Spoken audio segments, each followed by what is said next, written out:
All competitive exams తీసుకుంటే aspirant ఒక journey అనేది ఎలా ఉండాలి అంటే ఏం చెప్తారు?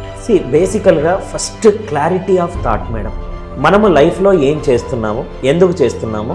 మా పేరెంట్స్ చాలా గొప్పగా, నేను 10th క్లాస్ తర్వాత డైరెక్షన్లెస్గా తిరిగేటప్పుడు ఒకటి అనాలి, లైఫ్లో ఎప్పుడు W and H related questions చాలా important.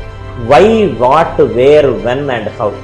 Why we are doing it, when we are doing it, how we are doing it. ఇది చాలా important. If Sachin Tendulkar would have thought that I am not a class topper, we would have missed the best cricketing person.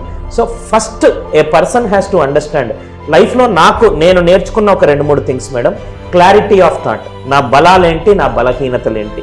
Second thing, దేనికి no చెప్పాలి, దేనికి yes చెప్పాలి. నేను ఈ ఎగ్జామ్కి prepare అవుతున్నాను, ఒక డయాగ్నోస్టిక్ టెస్ట్ రాసి నాకు దీంట్లో లేదు, ఇన్ని నెలల్లో నేను నేర్చుకోగలుగుతాను, ఇక్కడ నేర్చుకోగలుగుతాను అని ఒక సెల్ఫ్ ఇంట్రోస్పెక్షన్ ఉండాలి.